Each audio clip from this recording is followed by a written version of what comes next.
Hoje, o que o mercado trabalha com uma Selic terminal ou o término de ciclo de afrouxo monetário em 10%, em 10,5%, cara, olha o que aconteceu em 2019. A gente estagnou a Selic quando viu a Selic estava em 6,5%, porque a inflação estava tão contida que você conseguia estimular a economia por essa via de política monetária.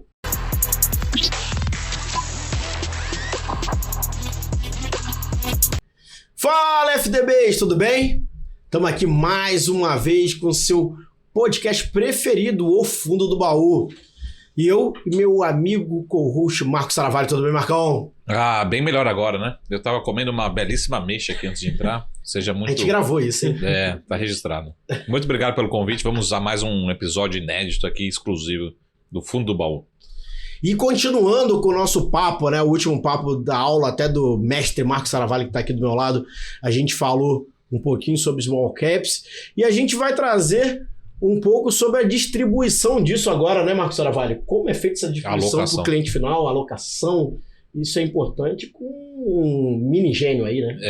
Né? Diretamente do Recife aqui pro Brasil. Rafa Freitas, tudo bem, garoto? Pô, tudo ótimo. Cara, prazer imenso aqui estar participando dessa conversa com vocês hoje. 2 referências para mim aqui no mercado financeiro. O Marco, especialmente a pessoa que me abriu as portas aqui em São Paulo. Então, eu acho que isso cria um pretexto adicional aqui de admiração pela imagem dele. E, cara, eu tô aqui para essa sabatina hoje. Fica à vontade de me usar da forma que achar cabível. Ô, louco mesmo. Essa frase viu isso? Rapaz, é bom pagar as pessoas, né? Mas, Rafinha, coisa rápida primeiro, se apresenta no sentido de, o Marco falou de Recife, como é que você parou no mercado financeiro, quem é o Rafa, e depois a gente vai falar sobre coisas que o pessoal gosta aí dessas as ações principalmente, né? Perfeito. Cara, eu acho que essa é uma ótima maneira, na verdade, de começar esse papo, porque a gente está falando de uma região em que o mercado financeiro não necessariamente tem uma cultura bem desenvolvida. A gente fala muito dessa questão de eixo, Rio-São Paulo, Faria Lima-Leblon, e não à toa a gente tem um exemplo disso personificado através de vocês dois, né? Tipo, São Paulo e Rio de Janeiro. Só não é Leblon, né? Trazida a realidade, em contexto da coisa. E bom, lá, eu acho que o que acabou me introduzindo no mercado, sem dúvida nenhuma, foi a figura do meu pai, que teve um início de trajetória negativa no mercado de capitais. Eu acho que é até interessante trazer um pouco do take disso. Ali em 2007, 2008, ele vendeu alguns imóveis e decidiu investir em ações, com aquela velha promessa de que investimentos em ações de longo prazo tendem a trazer um retorno composto maior do que a taxa livre de risco. E é até interessante você ver como a distribuição de produtos e porta para investimentos era dada naquele determinado momento. Você investia em fundos de investimento em ações de alguma empresa. E naquele determinado momento ele acabou investindo grande parte daquele valor e montante em ações da Petrobras, ou um fundo de investimento em ações da Petrobras, e logo em seguida, vocês sabem o que aconteceu em 2008, crise subprime, consequentemente a atividade econômica arrefecendo, petróleo para baixo. Logo, grande parte daquele investimento foi dragado, e com medo e escasso acesso à informação, acho que fica legal a gente botar dessa forma. Logo houve aquele stop, né? De, cara, preciso salvar o que restou disso aqui, são os meus fundos de reserva, e ele acabou deixando isso tudo de lado, né? Quando a gente olha a cronologia do mercado brasileiro na década à frente, a gente teve todo esse contexto de Dilma, taxa de juros muito elevada, o que acabou deixando o fomento desse mercado de ações um pouco de lado. E aí é que a gente entra, né, na inflexão, a partir de 2016, onde acontece o impeachment, o mercado de ações brasileiras começa a ter algum tipo de fluxo marginal novamente. E, sobretudo, eu acho que nesse ciclo em específico a gente endossa um pouco a questão do financial deepening, né? E como isso acabou trazendo acesso à informação para o investidor brasileiro. E, sobretudo, ali no findágio 2018, 2019, com todo esse aquecimento no mercado de agentes autônomos e tudo mais, distribuição de notícias, XP ganhando um papel muito grande aqui no mercado brasileiro. Com esse acesso à informação, meu pai voltou a investir em ações. Muito dentro de um universo ali de trabalho, conversando com os amigos, etc. E como eu estava na faculdade, naquele determinado momento, eu acabei, como uma segunda derivada disso tudo, me interessando pelo assunto. Pô, como é que faz para ganhar dinheiro com isso? Se você desse um Google ou até mesmo um YouTube naquela época, era muito difícil, cara, você achar conteúdo de ações. Só Marcos Saravalli. Isso aí já exatamente. Há um tempo aí, né? O que era um valuation, cara, como é que você precifica uma empresa, como é que você olha para esse tipo de negócio.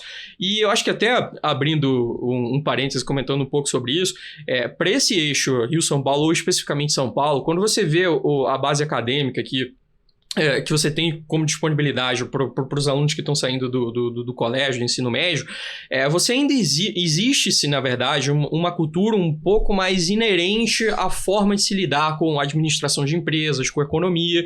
E lá no Nordeste, cara, isso é muito escasso, ou nulo. Quando você fala de o que é um fluxo de caixa descontado, ou algum tipo de métrica nesse sentido, você é o esquisito ali na roda, né? O fomento na área acaba sendo muito linkado a essa célula comercial, através de distribuição de produto, assessoramento, consultoria, ou em algum tipo de seara parecida com essa, você vê muito a questão de auditoria, que acaba sendo inerente à necessidade, né, de cada região. Dito isso, cara, eu acho que o processo foi muito natural ali. Entrar em liga financeira, ter um pouco mais de contato com o institucional da região, que em Recife como alento, né, ainda existe. Você tem 2 assets proprietárias ou independentes, né, vamos pôr dessa forma, ali na região. Eu acabei tendo um acesso muito pontual àquelas pessoas, de entender o que está acontecendo. E aí aconteceu a grande virada na chave, não só da minha vida, mas de todo mundo, que foi a pandemia. E nesse jogo, né, de entender um pouco mais sobre o que está acontecendo com as coisas, já com 2 anos ali, tentando cascavelhar algum tipo de conteúdo, eu e o Marco fomos unidos aqui por uma interseção em uma tese muito vencedora naquele determinado momento, né, que foi a da Taurus. E aí, à medida que eu vim para São Paulo, conheci o Marco, etc., a gente começou a ter um pouco mais de contato e depois trabalhamos juntos, né, no primeiro momento ali na research, né, e agora nesse segundo momento voltado para essa parte muito mais personalizada aqui na célula de consultoria. Pô, que isso, hein? Novo, mas com histórias do mercado já? Longa. Ô, Rafinha, você falou na sua no seu preâmbulo. Preâmbulo. Pra tá gente, certíssimo, Marcos Saravalli. Pra gente equacionar aqui o português junto com o do Rafa. É absurdo, Rafa, né? Então, no findar dele. Você não fala assim no início. No findar dele. Caraca, você fala no preâmbulo. Mas você falou um negócio que é bem importante. Você falou assim, cara, você às vezes não tem nem a noção, né? O empresário, algo desse sentido, do que é um valuation. Tá? Perfeito. E você que acompanha a empresa pra caramba, o que é um valuation, Rafinha? Um valuation é uma forma subjetiva, frente a uma série de premissas que você vai usar como input, sobretudo visto uma metodologia prévia que você vai abordar para precificar um determinado negócio.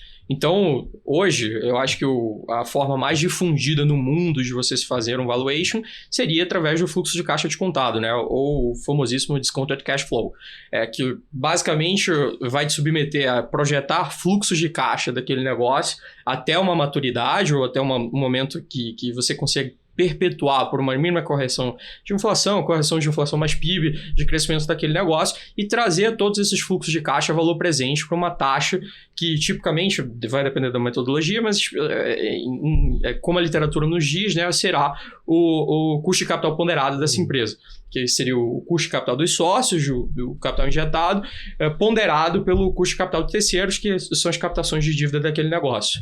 Então, em linhas gerais, como dito, eu acho que o discounted cash flow acaba sendo a maneira mais difundida no mercado.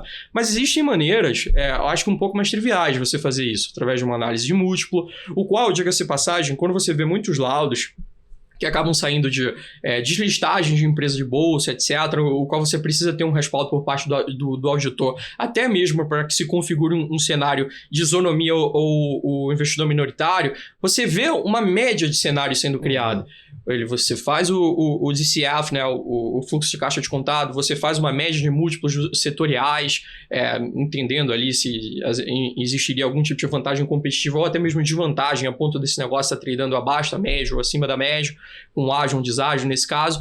E acho que também de uma maneira muito difundida de você olhar esse negócio de valuation, é você olhar a boa e velha taxa interna de retorno. Que se tem implícita ali no determinado business ou investimento, para você entender se existe viabilidade ou não a ponto dessa alocação de capital ser respaldada pelos números, né? Olhando essa ótica pura e simplesmente financista, né? Então, em linhas gerais, eu acho que valuation daria para se tatear dessa forma, cara. Ô, Rafa, vamos as polêmicas aqui, né? Provocações. Já começando logo no início. Mas a gente tem o valuation, vamos pegar a metodologia do DCF, né? Certo. Muito difundida nos bancos, corretoras, né? IBs, da Faria Lima, Leblon e qual que é a avenida do Recife lá mesmo? Cara, coloca aí a Avenida Agamenon Magalhães. Agamenon, isso. Agamenon. Bonito. Lá. Ficam os nossos parceiros de algumas gestoras, ficam por lá.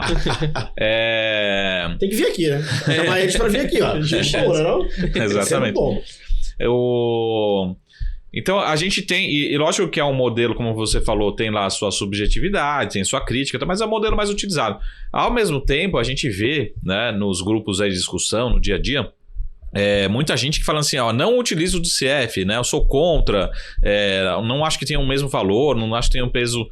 A sua opinião, né? Qual que é a sua opinião em relação à tomada de decisão, em relação a utilizar ou não o DCF? Qual que é a importância, qual que é o peso que você deveria ser tomado utilizando o DCF ou não, né? Ou seja, você concorda ou não em utilizar ou concorda em utilizar cada vez menos a tomar decisão em cima de um DCF? Perfeito. Essa pergunta é muito boa também, porque você divide mundos aqui. Vamos lá.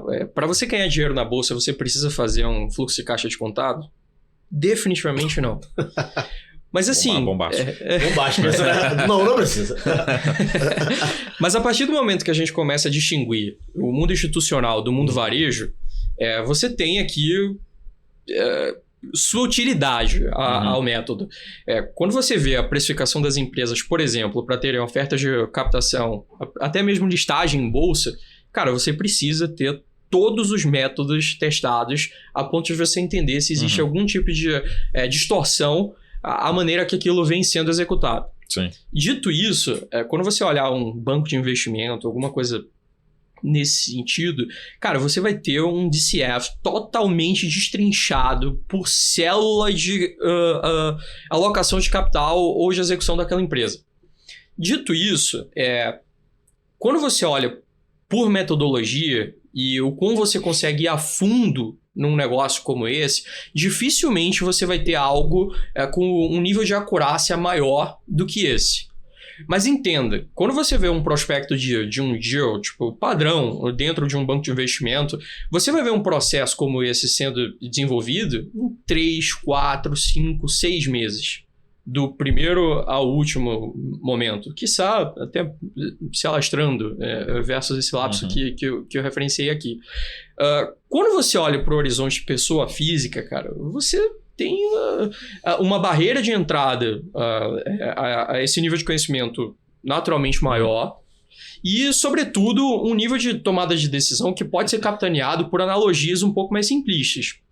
E assim, eu acho que a beleza do mercado de capitais é que não necessariamente a metodologia mais robusta em termos de literatura é aquela que vai se traduzir num retorno excedente para o investidor.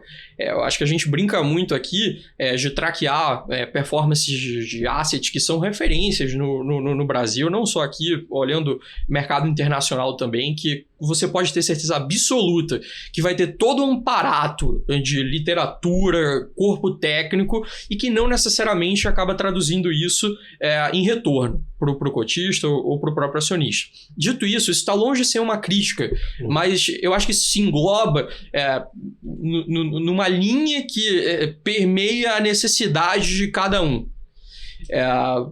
Frente ao suposto, eu imagino que o DCF ele tem muito seu valor, mas não é necessariamente um pré-requisito para que você tenha sucesso ou não no mercado de capitais. Então, o que a gente tem aqui... Vamos entender um pouco como é feito, né, Rafinha?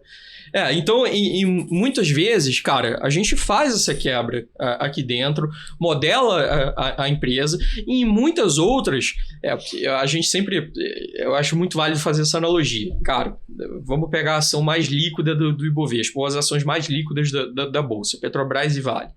Qual é a minha vantagem competitiva de tentar fazer um modelo de Petrobras e Vale aqui para dizer para o meu cliente que eu estou vendo uma coisa que os outros, ou a média dos agentes de mercado, não estão conseguindo capturar. O cara tem um puta aparato, todos os melhores researchers do mundo ali ao redor dele, né, para tatear o que é que ele está vendo de outlook para commodities, para o que é que está acontecendo em termos de clima, né, em todas as regiões de Minas ou campos desses determinados ativos.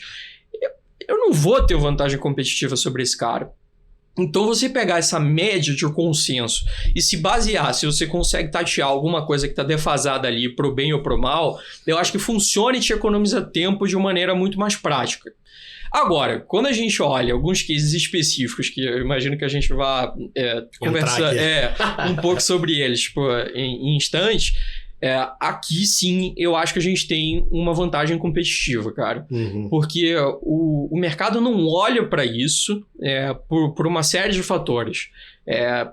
Liquidez, necessidade de alocação de tempo para entender um novo business e o quanto de retorno aquilo ali eventualmente vai compor na tua cota frente a uma posição ponderada. Reitero, por essa variável de liquidez que vai ser pequena dentro do teu portfólio como um todo e que para o nosso universo aqui consegue sim compor um retorno sobre um portfólio de uma maneira maior, mais optimizada. E aqui, obviamente, respaldado frente a essa perspectiva de números que a gente consegue adentrar junto de RI de empresas, conversando com outras pessoas de mercado, de uma maneira muito mais diferencial do que a média do que o seu site institucional, pondo o nome aos bois, em tese, daria como produto para o seu cliente. Então, você já quer entrar um pouquinho na... Não, eu tenho uma segunda provocação aqui. Faz a provocação antes que a gente daqui a pouco vai entrar. Pra perder, essa aqui é para perder a amizade, essa aqui. Não pode, cuidado. Não, mas o Rafa, tá. Eu estou perguntando aqui, questionando. mas olhando assim, Rafa, no sentido, vamos pegar um fundo, né? Provavelmente o analista lá que está analisando numa gestora Petrobras, por exemplo, né? Como você falou assim, dificilmente ele vai conseguir gerar um grande alfa na posição de Petrobras. Ele vai estar colado ali como de uma forma quase meio passiva, né? Não é justamente o inverso, não seria melhor o analista de uma gestora analisar justamente o que não está no índice? Porque é aí que ele vai gerar alfa, né? Porque a gente vê bons gestores analistas, principalmente buy side, muito especialista em Petrobras, Vale, né? Mas talvez o alfa dele esteja justamente fora, onde ele não esteja analisando, onde esteja gastando energia. Então, essa é a minha provocação, né? Será que não é justamente o inverso? Se ele estudasse mais PetroRio, 3R, Renalta e outros cases do setor, que é aí que é mais arriscado, lógico, mas é onde que tem potencial dele se diferenciar. Mas a gente, pelo menos eu não vejo isso. A gente vê os grandes gestores, sei lá, até de gestor de banco, de corretora, até grandes gestores, analisando, todo mundo analisa o mesmo ativo. Tá? Essa é a minha provocação um pouco de, como você falou assim, de gestão de tempo, né? De risco-retorno. Seria melhor gastar um pouco mais de energia numa mid small, onde eu posso me diferenciar e gerar alfa no meu fundo, né? Eu acho que a gente consegue taxar essa pergunta por algumas frentes. E eu acho que fica toda a ignorância, como disclaimer aqui, da minha pouca experiência no mercado, tenho 6, 7 anos de mercado de capitais, no sentido de que, quando a gente olha uma alocação de fundos, principalmente esses buy sides muito grandes, isso vai se preceder pela variável capacity. Uhum. Essa variável capacity, no bom português aqui, para que não reste nenhum tipo de dúvida, será justamente, o cara vai ter um modelo estatístico que vai te cuspir o seguinte: se você tem R$1 bilhão no teu FIA, você só pode comprar uma posição determinada aqui no teu fundo até um determinado percentual, frente a uma DTV, uma média de negociações aqui de X raio de tempo, XYZ. Ou seja, à medida que o cara fica muito grande e quando você olha o universo de ações do mercado brasileiro, você reduz drasticamente esse universo de ações com potencial de investimento pro cara. Esse seria o primeiro ponto. Daí, vamos entrar um pouco aqui no âmbito técnico de o porquê eu fiz o disclaimer da minha reduzida experiência ou limitada experiência e o porquê você vê o buy side com um pouco mais de track record ou muito mais de track record no mercado fugindo dessa célula de ações de menor liquidez. Tem uma coisa que se chama VAR. O que seria o VAR? Né? Seria o Value at Risk do portfólio. Sim. O que é que se precede o conceito de VAR? Frente a uma confiança, de um intervalo de confiança de 95%, você vai ter, frente a um portfólio pré-determinado, com a quebra atual de alocação que você tem, um retorno que, reitero, frente a um espectro de 95% de confiança, não vai oscilar mais do que um range pré-determinado para aquele portfólio que você tem.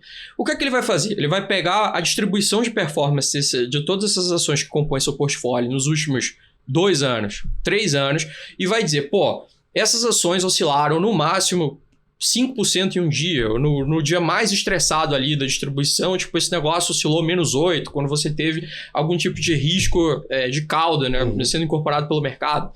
Só que existe o que a gente chama de cauda, né, nessas distribuições, ou as caudas, né, nessas distribuições, que seriam esses 5% dos dias aqui, ou de espectros probabilísticos, né, que vão te expor a retornos que não estão imputados no teu modelo. Quando a gente pega aqui o evento mais recente que a gente teve no mercado, o Covid, cara, você teve num raio aqui de 3, 4 semanas, diversas ações caindo 70%, 80%. Quando você faz isso, o VAR do teu portfólio, o risco do teu portfólio, no bom dizer aqui, ele explode. E quando isso ocorre, todos os parâmetros de, por exemplo, fazendo a contextualização com a indústria, poder de alocação desse fundo através das partes responsáveis aqui de análise de risco do teu portfólio, eles vão apitar. Então, à medida que o teu fundo ele não é mais eletível a ser alocado por parte do consultor, do agente autônomo e por aí vai, você cria um problema na engrenagem que sustenta o business. Então, feita essa contextualização, eu acho que o universo de pessoa física, olhando por esse aspecto, tem um diferencial positivo. Leva até uma vantagem, né? Isso, que seria não necessariamente estar frente a todos esses gargalos de risco, business, por aí vai. O problema, obviamente, seria não delegar isso a quem, em tese, sabe fazer isso de forma muito melhor do que você. Então, assim, isso não é uma regra, tá? Obviamente. Vamos pensar num fundo mais trivial aqui, em termos de alocação de recursos. O cara vai ver a composição do índice. Quanto o índice tem em bancos, quanto o índice tem em commodities, quanto o índice tem em consumo discricionário. E ele vai tentar ficar frente a um viés dele mais positivo ou negativo, o que a gente chama de overweight, underweight, ou equal weight, né? Versus a composição do índice, para que o stock picking dele tente outperformar o seu índice de referência. Porque no final das contas a gente está tratando de um business. E não importa se o cara está investindo em small caps ou em large caps. Se o índice der 5 e o cara der 10... Ele ganhou do índice. Ele ganhou do índice e ele receitou para a empresa dele. Então, eu acho que quando a gente quebra essa pergunta de forma a entender o que intrinsecamente precede a rentabilidade da indústria, rentabilidade como empresa gestora, o /asset, você consegue entender um pouco o porquê as pessoas elas não querem esses mega retornos. Ele não quer ter a maior posição do portfólio dele numa ação que, hipoteticamente, como o caso da Taurus lá, subiu 1000% em 1 ano e meio. Olhando ali low pro topo da pandemia. O cara quer ter uma ação que seja muito mais previsível, tem uma porta de liquidez para ele montar e desmontar aquele negócio frente a uma mudança ali no processo de tomada de decisão dele quanto àquela hipotética tese, e que te remunere 5 pontos a mais do que o índice, 4 pontos a mais do que o índice, e gere esse retorno excedente. Até, deixa eu fazer uma última provocação aqui. Terão várias, porque a gente vai entrar nos ativos aí. Porque assim, eu acho que pode ser até uma tendência, não sei se já começou, a perguntar a sua opinião, se você está vendo isso, porque o que acontece? Isto posto, né, você colocando a sua explanação, me parece que os fundos de ações, eles tendem a uma grande média, né, ou tendem a ser relativamente muito parecidos. E aí, para o cotista, né, para o investidor, a gente que lida com o investidor, fala assim, por que escolher o fundo da Faria Lima ou do Leblon ou lá do Recife? São todos muito parecidos. E aí, teoricamente, a pergunta é, esse cotista, ele tende a ir buscar o wealth, ele tende a buscar uma gestão muito pessoal, individual, para ter não só um retorno, mas principalmente uma diferenciação, né? Porque vou colocar nesse fundo A ou fundo B, mas eles têm 90% de semelhança, sobreposição, né? Porque estão todos analisando o mesmo fundo, todos têm ali, de certa forma, o mesmo VAR. Então, se pegar um fundo de 1 bi e outro de 1 bi, teoricamente, eles provavelmente estão não necessariamente a mesma posição, mas analisando os mesmos ativos, né? Então, acho que é um pouco dessa provocação. Se você vê essa procura, né, do investidor, essa tendência, e você vê que é o diferencial para o investidor, né? Procurar alternativas, fazer uma gestão ali mais proprietária, vamos dizer assim, que demanda mais tempo, mas é o que vai, de certa forma, se diferenciar da média, né? É um pouco essa provocação, né? Bom, como vocês bem sabem, na verdade, até o meio desse ano, maio desse ano, cara, eu era sócio de um produto de um fundo de investimento. A gente efetivamente virou FIA, né? Começamos como clube.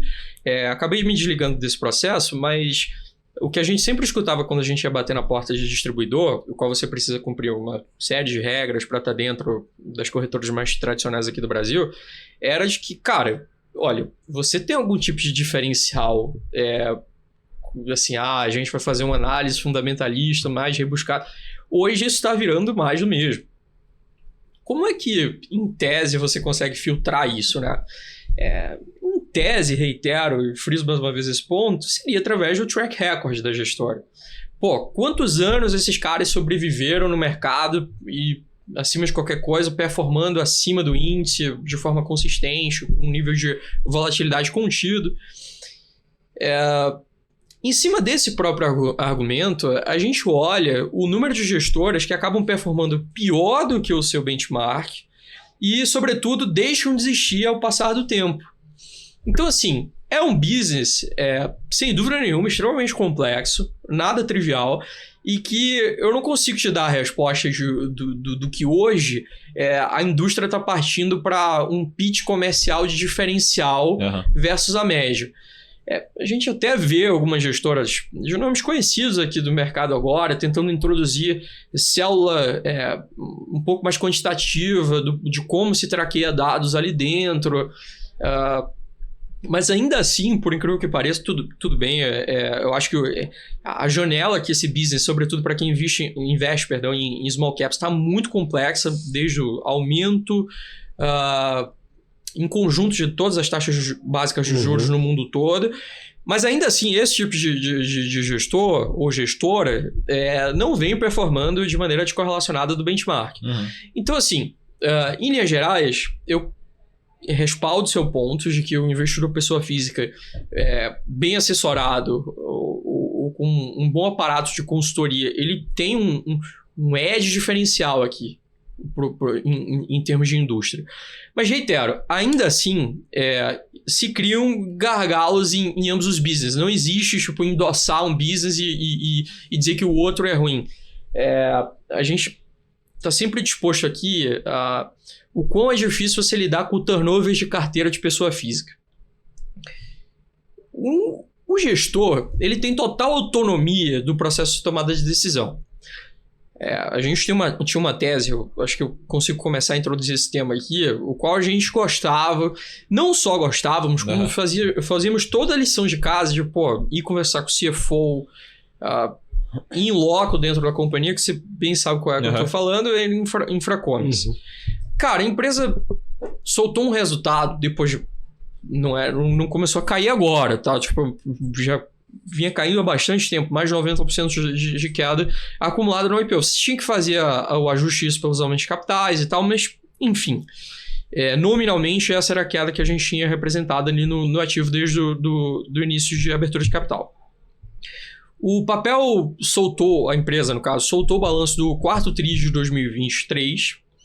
A gente teve uns one-offs ali, ou não recorrentes, muito específicos por causa de câmbio na Argentina, que é um segmento de atuação da companhia.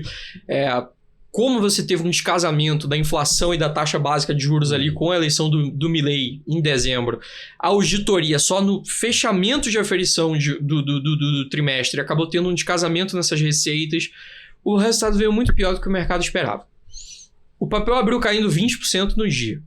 Naquele dia ali, a gente internamente fez a curadoria com toda a base de clientes, cara, vamos topar isso aqui. A foto não ficou legal. Ainda que você veja essa perspectiva ex-post aqui, né? De pôr 90% de queda e te chama muita atenção de que, em tese, o equity só estaria valendo 10% do que foi avaliado há 2 anos atrás. E reitero, não é isso. Houve injeção de capital na empresa aqui durante esse meio tempo. Teoricamente, você teria uma oportunidade ali num negócio extremamente depreciado. Então, você ter esse sangue frio de apertar o stop frente a um movimento como esse, depois de uma depreciação toda acumulada, como a dito há pouco, a pessoa física não aceita, cara. E é aqui, na minha concepção, esse principal gargalo onde se confunde o edge que a pessoa física teria versus o profissional na gestão do recurso. Só a via de comparação, esse dia o papel abriu R$1, hoje ele está 30 centavos, cara. Então, em 4 meses aqui, ou 5 meses, o papel que já tinha caído 90%, caiu mais 70% nesse intervalo de tempo. O cara que ficou atido a essa perspectiva da queda passada, ele não executou essa hipotética perda aqui. E hoje, para que ele recupere esse capital, o negócio vai ter que subir 300%, 400%. Isso referenciando o patamar do dia do hipotético stop daqui de trás. Dito isso, é aqui que a gente confunde onde eu acho que a pessoa física teria que trabalhar muito ainda esse viés psicológico desse jogo de bolsa. Então, no final das contas, respondendo diretamente a tua pergunta, eu acho que sim, as assets elas estão fadadas a serem mais do mesmo. É difícil você enxergar essa vantagem muito competitiva, isso, nos dias atuais, por uma simples análise de fundamentos. Mas a pessoa física, às vezes, ela pode acabar se expondo no principal perigo em que, em tese, a vantagem competitiva dela estaria disposta. E, Rafinha, muito bom. Foi muito bom, porque foi até uma explicação talvez mais técnica da questão da diferença entre um e o outro, né? Porque a gente sempre fala da questão da especialização dos profissionais, algo desse sentido, mas realmente é isso, né? Realmente, qual o principal momento que acontece essa diferencial? Basicamente é isso. Você tem uma perda. Como você sai daquilo, né? Na verdade, o cara que tá mais acostumado a fazer, a realizar e como realizar, né? E isso também traz, né, Rafinha, o quê? Que o outro lado. Qual é o outro lado? O que faz, né, vocês aí bem perto de small caps? O que faz pessoa física, olhar a tese de small cap? O que o cara fala assim, cara, eu quero ir naquele ponto? O que você vê como comportamento isso? Eu acho que a pessoa física, ela tende a entrar na bolsa, isso como médio, tá? Obviamente você vai ter pessoas que pensam diferente disso. Olhando um espectro de ações que ela tem acesso e que tendem a ter algum tipo de valor percebido não realizado pelo mercado. Quando a gente olha essa porta de liquidez não sendo entrave, Eu acho que isso se torna meio verdade. Ou mais do que meia verdade, até mesmo. O Marco não me deixa mentir. Cara, esse ano, eu acho que eu vi uma das situações mais bizonhas que minha, reitero, limitada experiência no mercado de capitais me dispôs. A gente tinha uma dessas teses aqui que tinham caído mais de 90% desde o seu IPO, que é a Melius, né, que é a S3. Desde o começo do ano, cara, esse negócio, ele estava tradando abaixo do que o seu próprio caixa. Veja, antes que os mais entendidos escutem isso que eu estou dizendo e já comecem a me apedrejar aqui no sentido de, cara, não sabe nada do que está falando, isso já aconteceu um monte de vezes, o dito EV negativo. Efetivamente, desde o ano de 2022 ou 2023, a gente viu algumas teses tradando abaixo do seu próprio valor de caixa. Eu posso citar algumas delas. A Get Ninja, que foi, eu acho que a mais falada de todas, que teve o desfecho de uma briga societária. A gente pode até abordar isso mais à frente, mas enfim, a própria West Wing. E a Melius veio a ser mais uma dessas. Qual é a grande diferenciação dessas teses? Tudo bem, você capta um certo montante, faz o seu IPO, você deixa esse caixa ocioso ali dentro. E qual é a percepção do mercado? A empresa ela precisa valer menos do que o seu próprio caixa à medida que você tem um cash burn, ou uma queima de caixa recorrente ainda, e que quando você olha trimestres à frente, naturalmente isso vai convergir a um patamar de que o equity não vai se justificar valer mais do que o seu hipotético caixa atual. Ok, isso aqui eu acho que é 100% compreensível. Não foi só um caso, a gente viu diversos casos acontecendo isso dessa safra recente de IPOs, ou última leva de IPOs da Bolsa ali no ano de 2021. O caso da Melius não era isso. A empresa ela já vinha com um pitch muito alinhado para o mercado, de que, cara, a gente enxugou todo o SG&A ou estrutura de custos gerais e administrativos, e, consequentemente, frente a uma estrutura de capital desalavancada, obviamente, frente a uma posição de caixa gigante, ou seja, resultado financeiro positivo, você tem lucro, fruto das receitas financeiras desse seu caixa, e uma operação ou um fluxo de caixa operacional zerado. Então, cara, a gente viu um negócio que não queimava caixa, ou estava ali naquela iminente inflexão de cash burn, e que tinha receita financeira e, consequentemente, lucro contábil.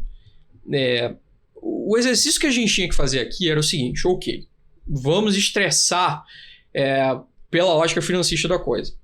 À medida que você não tem uma operação lucrativa, tem uma operação no teu break-even, e, acima de qualquer coisa, só tem teu lucro operacional ou teu free cash flow to equity, partindo do pressuposto que todas as outras variáveis vão estar no zero, oriunda da receita financeira, que é CDI, você tem um custo de equity, que, como a literatura nos diz, seria o taxa livre de risco, mais um prêmio de risco para investir em ações, sendo o teu WACC, né, põe aqui o próprio CAE, o custo de equity, que vai trazer a valor presente a receita financeira que é advinda do CDI, da taxa livre de risco. Então, naturalmente, o valor presente de um caixa que rende ou dá lucro para a empresa através do CDI, e você traz isso, reitero, a valor presente através de uma taxa que é maior do que o próprio CDI, esse montante, apesar de nominalmente crescer, tem um valor presente menor.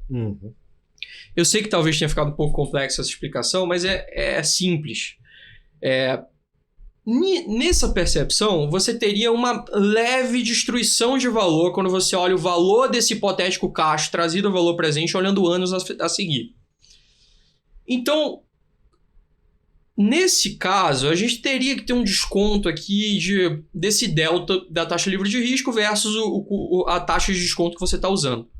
Esse delta seria de 4 pontos percentuais pelo risco quase nulo dessa dinâmica de business. Para os mais conservadores, 5%. Então, ok, traga isso à realidade do quanto a ação vem sendo precificada no mercado.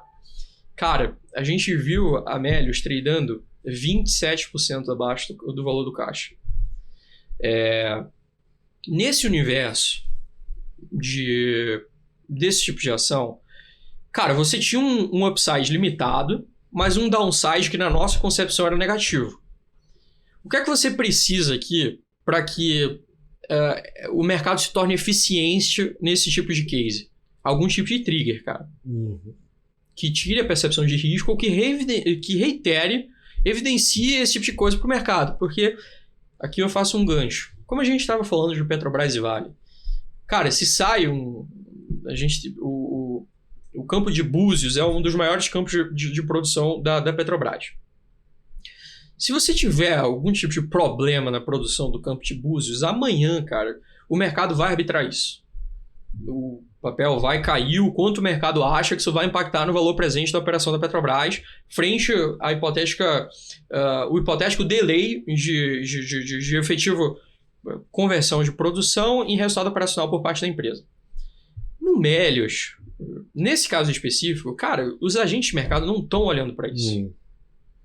E aqui a gente entra numa discussão um pouco, não necessariamente um pouco mais técnica, mas acho que só para quem acompanha o mercado um pouco mais da unha vai acabar tendo essa dinâmica percebida. À medida que os agentes de investidor institucional e pessoa física nesse universo de small caps, eles têm uma atuação cada vez mais limitada frente a um cenário que não propicia o investimento ou a alocação de recursos nessas ações de segunda ou terceira prateleira. Você tem uma classe de operadores aqui muito específica, que são os CTAs ou os HFTs do mercado. Lá fora é muito mais difundido isso, muito por causa de liquidez, mas trazido à realidade brasileira, você também tem a atuação proporcional desses agentes aqui, que são os trades de algoritmos, os trades quantitativos. Cara, à medida que você tem esses caras, ou esses agentes, fazendo preço para cima ou para baixo, frente ao que a não racionalidade do trade de fundamentos está presetado no modelo dele, muito pelo contrário, é um puro output de uma série de variáveis matemáticas. Esse cara, ele tende a trazer janelas de arbitragens interessantes nessa classe de ativos. Então, a gente acompanhava quase que diariamente, cara, esses CTAs, eles operando muito esses papéis e eles aumentando a distorção. Pois bem, como eu disse há pouco, cara, a gente teve um balanço do Melios sendo divulgado, o papel subiu 40% em 2 semanas. E a gente conseguiu capturar isso aqui internamente, muito por esse fator que a gente vem tanto batendo na tecla, que em tese é o diferencial que a pessoa física tende a ter nessa classe ativa. Mas, como eu venho insistentemente batendo no ponto, cara, não adianta a gente viver a ilusão de que a pessoa física vai ter tempo para alocar no mercado, em termos tanto de análise, quanto de conhecimento prévio de chegar nesse tipo de case, né? Pô, a gente fazia calls aqui com o CFO, com o RI, estreitou na relação, tem o WhatsApp pessoal do cara, tá caindo, cara, aconteceu alguma coisa. E, reitero, eu acho que olhando e puxando um pouco a sardinha do que a gente faz aqui, esse acaba sendo o diferencial do business, e não necessariamente, eu estou citando casos emblemáticos no cunho positivo, mas é óbvio que a gente também vai errar. Eu acho que o importante é que na média isso se transcreva num retorno excedente versus o que o próprio benchmark pode expor o investidor. O Rafa, você falou de VAR lá atrás. Como é que você, não necessariamente trabalha com esse conceito, mas no sentido assim, se você tem uma distorção tão grande assim, no caso de cash, a gente, ao longo da nossa vida, a gente vai viver a vida inteira falando assim, se tem uma distorção muito grande é porque justifica-se aquela distorção, né? Porque o mercado, que a gente sempre fala, não tem almoço grátis, né? Como é que você calcula, por exemplo, o tamanho da posição? Porque o inverso também é verdadeiro. Sai de um desconto de 27% para um prêmio, né, de 10%, 15%. Quando que é a famosa hora de entrar e a hora de sair, e principalmente o tamanho da posição. Então, 27 parece ser meio óbvio, mas sempre vai ficar aquela dúvida. Tem alguma informação adicional ali que está nesse preço de 27, que talvez eu não saiba. Ou será que realmente é um desconto por alguma irracionalidade aqui, né? Perfeito. Eu acho que na hora de tatear isso, a gente consegue se basear nos estatutos dos fundos. Sem dúvida nenhuma, eu acho que alguns pontos da indústria, eles podem ser tomados como referência por nossa parte. Quando você tem a alocação, você sabe melhor do que eu, né, de RPPS dentro do teu fundo, etc., você precisa ter uma série de amarras ali dentro do teu estatuto, do qual você não pode ter alavancagem, você não pode fazer day trade dentro do veículo, e não necessariamente eu estou trazendo isso à minha realidade, só tentando entender o porquê essas instituições são tão, ou produtos são tão regulados, e tentando entender, como você disse, tipo, né, o outro lado da coisa. Sim. Dito isso, cara, o fundo ele pode ter uma convicção que for dentro de uma determinada posição. Dificilmente, até mesmo os mais flexíveis ou mais agressivos, eles vão ter uma concentração de mais de 30% dentro de uma posição. Isso é limitado por estatuto, que fique claro, não por o querer do gestor. E aqui, eu acho que de uma maneira muito informal, acho que a gente tenta trazer um pouco essa realidade para não nos expor a nossos próprios vieses. Como você mesmo falou, eu acho que até entrando nesse ponto da cash, já que a gente discutiu um pouco, cara, existia um risco. Se a empresa pegasse esse caixa e fizesse um M&A gigante que não tinha conversão de caixa no D0 para o acionista, pô, você matou a tese. Matou o business ali, né? A gente ia ter que acreditar que esse business ia virar, que houve uma alocação de capital que ia se transcrever em retorno. Então existia um risco. Eu citei toda a parte positiva como a tese acabou se incorporando. Então, cara, dificilmente, ou quase nunca, na verdade, você vai ver algum tipo de cliente aqui, como a gente tá tendo alocação, ter algum tipo de posição maior do que 15% na carteira. Mas aqui, reitero, e sendo o mais transparente possível, a gente não está linkado a algum tipo de preceito matemático, como o caso do VAR, modelo estatístico que está dizendo, cara, essa posição não pode passar disso. É algo muito mais empírico e tipo, cara, se eu não passar de 15% de uma determinada alocação, eu estou limitando o risco do cara que está alocando recurso aqui, tipo, frente a essa teórica recomendação. Boa. E já nessa linha, né, entrando você já botou a quantidade de alocação, né, 15% máximo, e como que é feito, né, pelo grupo que distribui a questão das escolhas mesmo. Como é que vocês entram, qual é o input? Tem uma pessoa que fala, tem uma pessoa que não fala, mas como é que é? No fundo, a gente tem geralmente as teses, tem as metodologias do cara olhar mercado. O Brasil tem até uma, de certa forma, redução no número de ativos, né, para olhar, enfim, de bolsa, enfim. Mas mesmo assim tem coisa sempre nova entrando. Tem essa questão que você falou da proximidade, né, do CFO ou algo desse sentido. Como é que é feito isso? Como é que é escolhido as teses aí principalmente da MSX? Perfeito. Eu acho que a gente consegue usar esse nosso modelo aqui como exemplo, né? A gente parte de uma estrutura de um time de 4 ou 5 pessoas, o qual o Marco encabeça as estratégias. Eu sou o cara que estou aqui no dia a dia tentando garimpar isso ao lado dele. E frente a um perfil ali de suitability prévio, ou adesão a risco, vamos pôr sempre isso aqui traduzido ao português, do determinado cliente, a gente vai montar o quanto esse cara deve ter em large caps, mid caps ou small caps. Isso tudo muito alinhado, para que fique claro. Esse garimpo de posições, ele tem uma forma sistemática, do qual todo mês a gente vai parar, cara, temporada de resultado. Isso aqui te correlacionou totalmente do que a gente estava imaginando, dos próprios previews de sell-side. É o que eu mais faço com uma cara. Olha o que o sell-side está esperando para esse papel é aquele dito consenso. E, pô, aqui a gente vai fazer a curadoria de entender, pô, esse papel, ele veio com um beat muito forte para o mercado. Isso aqui já foi incorporado no preço? Ou essa tendência de resultados aqui tende a criar um valor que não vem sendo percebido pelo mercado na nossa concepção até então? Eu acho que o nosso grande ganho potencial aqui, mais tático, ele vem dessa célula da informalidade. Como a gente é um time muito reduzido e a gente trabalha junto há 3, 4 anos, a facilidade dele ter a percepção dos meus vieses e eu dele é muito grande. Exatamente. De filtrar, tipo, cara, acho que você tá errado com isso aqui. Ou, sobretudo, no próprio dia a dia, você tem uma dinâmica de que, tipo, cara, tô vendo isso aqui, o que é que você acha? E na mesma instante ele fala, o Marco toca um clube, eu aqui outro, cara, vamos tomar uma opção? disso. Tipo, vamos vender uma put, vamos fazer alguma coisa nesse sentido. E, por ponta final, traduzir isso ao nosso cliente. Então, assim, desde que efetivamente eu entrei aqui na consultoria, a gente está falando de 9, 10 meses, cara, a gente viu o resultado da carteira dos clientes, modéstia à parte, né, galinhando, né, como a gente sempre gosta de dizer aqui pro nosso trabalho.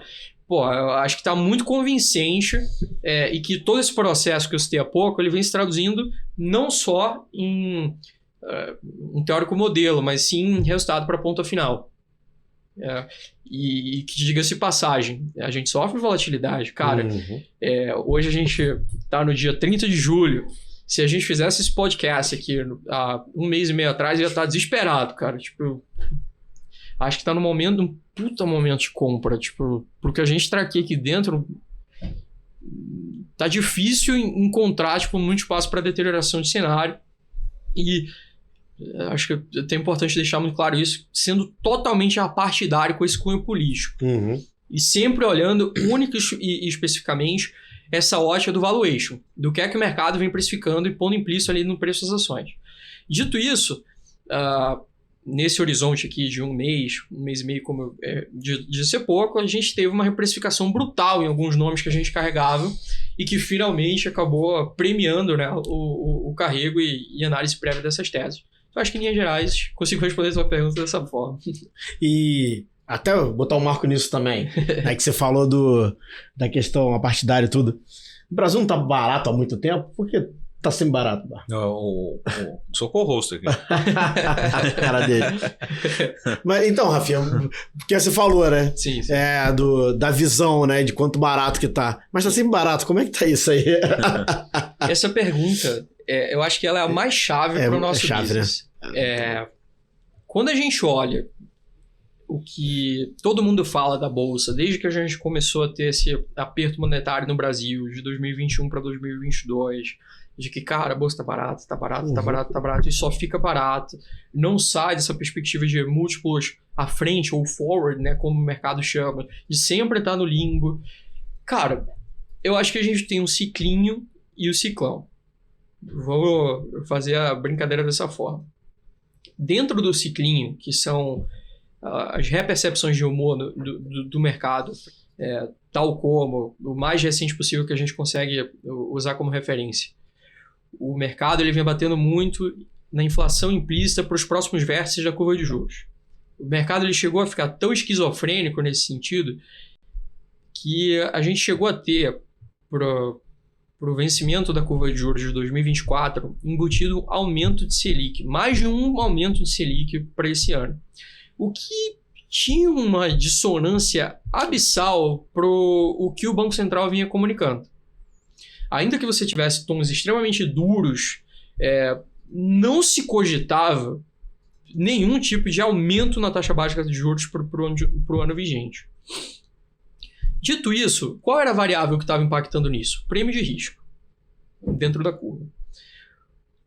Por que eu estou dando essa introduzida aqui em curva de juros, o que a gente viu acontecendo no mercado e, sobretudo, tipo, por que a bolsa não sai e a gente vive desses ciclinhos e do ciclão? Para a gente ter essas repercepções muito pequenas no humor de mercado e isso se traduzir em movimentos muito expressivos, especialmente nessa classe de ativos de menor liquidez, é muito fácil. E a gente viu acontecendo diversas vezes nos últimos 2 anos. São aqueles ditos, os bear market rallies. Tipo, isso é muito típico. Tipo, cara, você tem um mercado de baixa, mas dentro desse mercado de baixa você vê algum tipo de repercepção no risco da coisa, tal como eu citei há pouco. O mais recente deles foi esse aceno do governo à revisão dos gastos, algum tipo de contingenciamento e, naturalmente, essa taxa de desconto que é feita através dessa taxa de juros futura, ela cede alguns basis points e isso é apreciação na veia de valor presente de equity.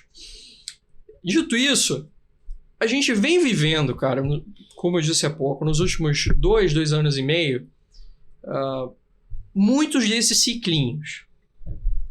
Dentro desses ciclinhos, cara, o stock picking ele te premia demais. Se você pegar algumas teses, Plano e Plano, Moura do B, a gente até bateu um papo sobre ela, né? PetroRio, cara, independentemente do investimento, na verdade, em ação, te exigir uma taxa de atratividade mínima mais alta, pela taxa livre de risco estar estruturalmente mais alta, algumas teses elas têm um retorno sobre capital tão excessivo que elas performam em qualquer cenário. Citei alguns nomes aqui, e de setores até correlacionados. Você tem as incorporadoras, a Plano e Plano, no setor de baixa renda, a Moura do B inserida no setor de média e alta renda, e uma PetroRio exportando commodities num setor totalmente descorrelacionado disso aqui. Quando a gente olha para essa perspectiva de se dizer o que ocorreu, por exemplo, em 2019, 2020, cara, a bolsa está cara, ou não está caro, mas pelo menos isso aqui voltou à média, ou a um desvio padrão acima do que da média de múltiplos que tipicamente a gente vê. Existem sempre esses acenos de liquidez abundante no sistema, no sentido de, você vê IPOs saindo a valuations muito inflados. Você precisa ter um ciclão. Para que você tenha um ciclão, cara, não tem jeito. Você precisa ter todas as variáveis jogando a favor.